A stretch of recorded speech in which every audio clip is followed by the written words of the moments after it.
Hi ಎಲ್ರಿಗೂ ನಮಸ್ಕಾರ. ಎಂಬೆ ಆಲ್ಬಾಸ್ multiplex mobile ಚಾನಲ್ಗೆ ನಿಮ್ಮೆಲ್ಲರಿಗೂ ಸ್ವಾಗತ. ನಾನೀಗ ಏಳುಮಲೆ ಕನ್ನಡ ಸಿನಿಮಾದ ಯಾವಾಗ ಯಾವಾಗ ಅನ್ನುವಂಥ ಹಾಡನ್ನ ಹಾಡ್ತಾ ಇದ್ದೀನಿ. ಬನ್ನಿ ಮೊದಲು ಹಾಡನ್ನ ಶುರು ಮಾಡೋಣ. ಹಾಗೊಂದು ಹೀಗೊಂದು ವಿಷಯಗಳ ತಿಳಿಸುವೆನು, ನಿನ್ನಲ್ಲಿ ನಗುವನ್ನು ಹುಟ್ಟಾಕಲು. ಹಾಗೊಂದು ಹೀಗೊಂದು ಕನಸುಗಳ ಕಳಿಸುವೆನು, ಕಣ್ಣಲ್ಲೇ ದೃಶ್ಯಗಳ ಕಟ್ಟಾಕಲು. ನನಗೇನ ಇಷ್ಟ ಆಗೋದು ಯಾವಾಗ, ನೀ ನನ್ನ ಇಷ್ಟ ಪಟ್ಟಾಗ. ಓ ನನಗೆ ನನ್ನ ಹೆಸರು ಹಿಡಿಸೋದು ಯಾವಾಗ, ನೀ ನನ್ನ ಹೆಸರು ಕರೆದಾಗ. ಯಾವಾಗ ಯಾವಾಗ ನಾನಿನ್ನ ಸೇರೋದು ಯಾವಾಗ, ಯಾವಾಗ ಯಾವಾಗ ನೀ ನನ್ನ ಉಸಿರಾದೆ ಆವಾಗ. ಅತಿಯಾದ ಪ್ರೀತಿ ಒಳ್ಳೆಯದಲ್ಲ, ಅತಿಯಾಗದಿದ್ರೆ ಅದು ಪ್ರೀತಿಯೇ ಅಲ್ಲ.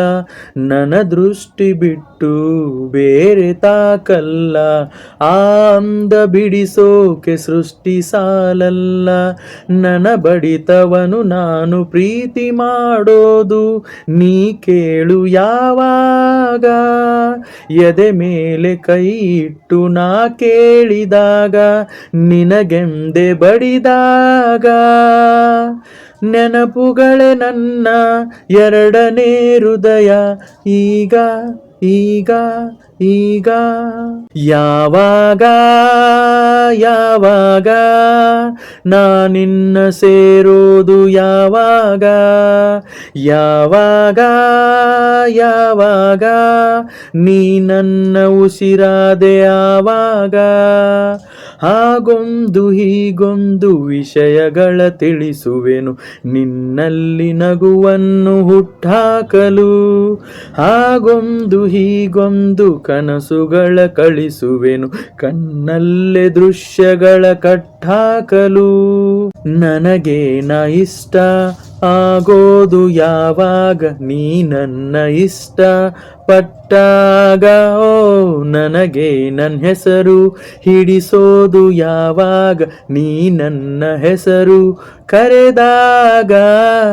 ಯಾವಾಗ ಯಾವಾಗ ನಾನಿನ್ನ ಸೇರೋದು ಯಾವಾಗ, ಯಾವಾಗ ಯಾವಾಗ ನೀ ನನ್ನ ಉಸಿರಾದೆ ಆವಾಗ. ಈ ಹಾಡನ್ನ ಪೂರ್ತಿಯಾಗಿ ಕೇಳೋದಕ್ಕೆ ಎಲ್ರಿಗೂ ಧನ್ಯವಾದಗಳು. ನಾನು ಏಳುಮಲೆ ಕನ್ನಡ ಸಿನಿಮಾದ ಎರಡನೇ ಹಾಡ್ತಾ ಇರೋದು, ಯಾಕಂದರೆ ಎರಡು ಹಾಡು ತುಂಬ ಚೆನ್ನಾಗಿದೆ, ಹಂಗಾಗಿ ಇದನ್ನು ನಾನು ಹಾಡಿದ್ದೀನಿ. ಈ ಲಿರಿಕ್ಸ್ನ ಬರೆದಿರೋರು ನಾಗಾರ್ಜುನ ಶರ್ಮಾ ಅವರು ತುಂಬ ಚೆನ್ನಾಗಿ ಬರೆದಿದ್ದಾರೆ. ಆಮೇಲೆ ಡಿ ಇಮಾನ್ ಅವರು ಮ್ಯೂಸಿಕ್ ಕೊಟ್ಟಿದ್ದಾರೆ, ಅವರು ಕೂಡ ತುಂಬ ಚೆನ್ನಾಗಿ ಮ್ಯೂಸಿಕ್ನ ಕೊಟ್ಟಿದ್ದಾರೆ. ಆಮೇಲೆ ಇದನ್ನು ಹಾಡಿದವರು ಸಿದ್ ಶ್ರೀರಾಮ್ ಅವರು. ಸಿದ್ ಶ್ರೀರಾಮ್ ಅವ್ರನ್ನ ಮೈ ಫೇವ್ರೇಟ್ ಅಂತ ಹೇಳ್ಬೋದು. ತುಂಬ ಸಾಂಗ್ಗಳನ್ನು ನಾನು ಹಾಡಿದ್ದೀನಿ ಅವರು. ಆಮೇಲೆ ಇದನ್ನು ನಿರ್ದೇಶನ ಮಾಡಿದವರು ಪುನೀತ್ ರಂಗಸ್ವಾಮಿ ಅವರು, ಈ ಸಿನಿಮಾ ನಿರ್ದೇಶಕರು, ರೈಟರು. ಆಮೇಲೆ ಈ ಸಿನಿಮಾದಲ್ಲಿ ಆ್ಯಕ್ಟ್ ಮಾಡ್ತಿರೋರು ರಾನಾ ಮತ್ತು ಪ್ರಿಯಾಂಕಾ ಆಚಾರ್ ಅವರು. ಆಮೇಲೆ ಇದನ್ನು ತರುಣ್ ಕಿಶೋರ್ ಸುಧೀರ್ ಅವರು ನಿರ್ಮಾಣ ಮಾಡಿದ್ದಾರೆ. ಆನಂದ್ ಆಡಿಯೋದಲ್ಲಿ ಇದೆಲ್ಲ ಮ್ಯೂಸಿಕ್ದೊಂದಿಗೆ ಈ ಹಾಡುಗಳು ರಿಲೀಸ್ ಆಗಿದೆ, ಅದನ್ನು ನೀವು ಅಲ್ಲಿ ಕೇಳಿ. ತುಂಬ ಚೆನ್ನಾಗಿದೆ ಹಾಡುಗಳು. ಆಮೇಲೆ ಏಳುಮಲೆ ಸಿನಿಮಾ ಕೂಡ ಒಳ್ಳೆಯದಾಗಲಿ ಅಂತ ನಾನು ಬಯಸ್ತೀನಿ. ನನ್ನ ಹಾಡು ನಿಮಗೆ ಇಷ್ಟ ಆಗಿದೆ, ದಯವಿಟ್ಟು ಈ ವಿಡಿಯೋನ ಲೈಕ್ ಆ್ಯಂಡ್ ಶೇರ್ ಮಾಡಿ, ಕಮೆಂಟಲ್ಲಿ ನಿಮ್ಮ ಅಭಿಪ್ರಾಯನ ತಿಳಿಸಿ, ಮತ್ತು ನನ್ನ ಚಾನಲ್ನ ಸಬ್ಸ್ಕ್ರೈಬ್ ಮಾಡಿ. ನಾನು ನನ್ನ ಮುಂದಿನ ವಿಡಿಯೋದಲ್ಲಿ ಮತ್ತೆ ಸಿಗ್ತೀನಿ. ಅಲ್ಲಿವರೆಗೂ ಎಲ್ರಿಗೂ ಬಾಯ್.